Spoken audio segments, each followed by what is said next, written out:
Canon have just announced two brand new mirrorless cameras. Now, I don't typically make videos about camera announcements, but I'm making an exception in this case because I think either the Canon R7 or R10 could just be the camera you've been waiting for.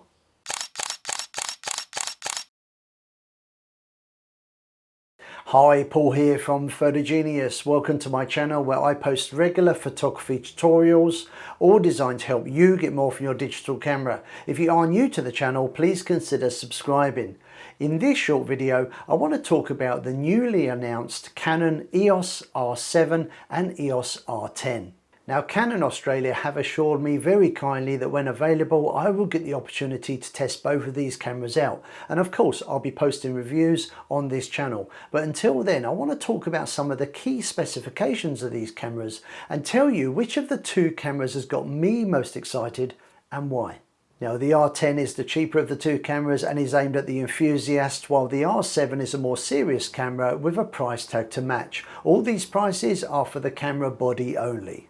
The Canon R7 and R10 are the latest addition to Canon's growing range of mirrorless cameras that use the RFS mount, replacing the EF mount previously used in the SLR and DSLR cameras. These two cameras are also the first RF mount cameras from Canon to feature cropped APS-C sensors. Both cameras are available as kits that include either the 18 to 45mm STM lens or the 18 to 150mm STM lens. And both of these lenses also offer 4-stop optical image stabilization. And if you're already a Canon user, then there is an option to purchase the body only and then use an adapter to use your older EF lenses on either of these two cameras. Whilst both cameras feature newly designed APS-C sensors, it's the R7 that offers the highest resolution at 32.5 megapixels, the R10 using a 24.2 megapixel sensor. Both of the cameras do share the same 651 zone dual pixel CMOS AF2 autofocus system, and both cameras also use the same Digic X processor. Now, if you're into action photography, sports or wildlife, then the R7 can actually record at 30 frames per second using the electronic shutter. If you're using the mechanical shutter, this drops to 15 frames per second. Now, the R10 can match that also at 15 frames per second using the mechanical shutter, but if you change to the electronic shutter, this drops to 23 frames per second.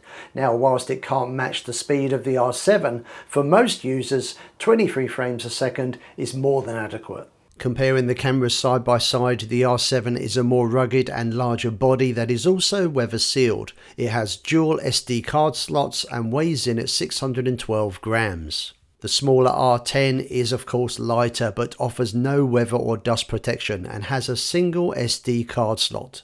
Now, the weight of the camera is just 429 grams, making it for some a more travel-friendly option than the heavier and bulkier R7. I'm pleased to say that both cameras feature a variable angle touchscreen LCD, making it great for vloggers and content creators. If you're upgrading from a DSLR camera, you'll be pleased to know the R10 has the familiar Canon layout that we've seen on previous DSLR cameras, but with the inclusion of a joystick for greater and easier control of camera features like AF points. With the R7, a departure from the traditional with the inclusion of a joystick and a rotary dial on the back of the camera next to the viewfinder. Now, the position of this looks kind of strange, but it's really how it performs that really matters. Now, I think releasing these two cameras is exactly the move that Canon needed to make. Canon is really pushing the mirrorless RF mount, but until now has only offered full-frame sensor cameras like the R5 and the R6. Compare this with Nikon, and alongside their full-frame cameras like the Z6 II, Z7 II and the mighty Z9, they also have the Z50 and the superb ZF-C. Two really great APS-C sensor cameras that share the Nikon Z mount with the larger full-frame cameras. So with the release of the R7 and R10, Canon's mirrorless range now caters for a wider range of photographer, from the enthusiast right through to the pro. Now, as I mentioned at the beginning, I'm hoping to get my hands on the R7 and R10 very soon, and of course I'll post a detailed review on the channel. Now, out of the two cameras, I have to say it's the cheaper R10 that I am actually the most excited about. I think this is the camera that a lot of Canon enthusiasts have been waiting for, particularly those people who are looking to upgrade or move from their DSLR camera. Now, I'd love to know your thoughts on this. Are you thinking of jumping and replacing your DSLR with a mirrorless camera? If so, do you think either of these cameras would be for you? Maybe this is your first camera. Again, would you consider these versus, say, something from Nikon, Sony or Fujifilm? Let me know in the comment section down below. So I really hope you've enjoyed this short video. If you did, please consider giving it a thumbs up. It helps the videos get noticed. That helps the channel grow. Make sure you're subscribed so you don't miss out on future videos, and of course my forthcoming review of the Canon EOS R7 and R10. All that's left to do is to say thanks for watching. Hope to see you again sometime soon. See ya. Bye.